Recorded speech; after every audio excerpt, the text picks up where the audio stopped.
Action Comics 1006, written by Brian Michael Bendis, art by Ryan Sook. This is one of my favorite books by DC right now. I think it is so fun. It's much better than Superman. Action Comics is just really good. I love the street-focused Metropolis, Daily Planet focus of this book.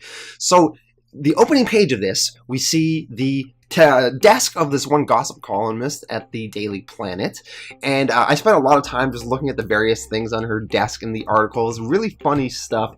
So at one point we see this message, and it says, "Is Green Arrow and Black Canary still a thing? Long, gross, he's so old."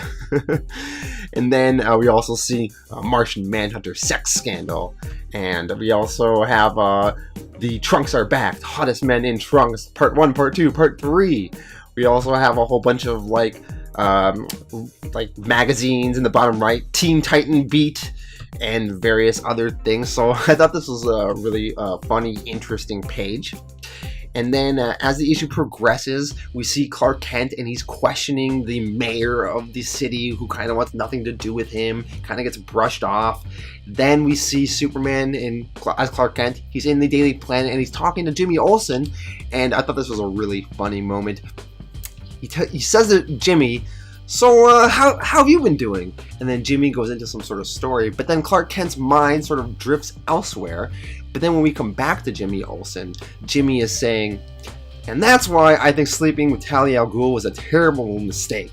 But everyone is saying..."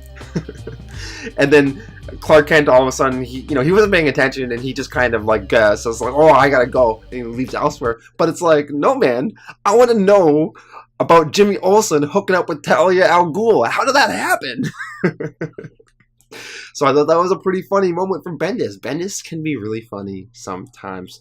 So as this issue goes on, this red cloud comes back into the mix. It's attacking this firewoman girl that Superman was kind of talking to in the past few issues. It's attacking this woman. Superman shows up, and he starts blowing at this red cloud and sort of pushing it away. And then Superman and the red cloud start talking. Superman, he's trying to reason with this red cloud person and try to bring it over to his way of thinking and sort of reform, itself and be good and not be like a villain anymore. So Superman's talking to the cloud, and he's like, "Take a step back. Think about the path you're on. This is Metropolis. A lot of people have stood where you are right now, and, it doesn't work out well for them." So, I thought this was a pretty interesting kind of way to discuss this cloud situation. Rather than trying to just kill it with brute force, he's trying to reason with it. A very Superman thing to do. Then as the issue progresses, we are following this woman from the Daily Planet who is also this red cloud person, and she's being introduced to this other woman who has this strange kind of necklace, and maybe she's some sort of woman in the criminal underworld. But what's interesting is that this woman, she's kind of established herself within Metropolis and kept herself hidden, and she kind of has mastered the art of being a criminal in Metropolis, but not raising Superman's attention.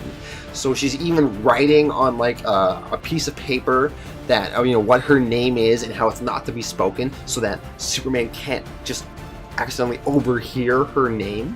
She's just so careful, right? And this issue ends with this mysterious new woman with a necklace saying that she has bought the Daily Planet.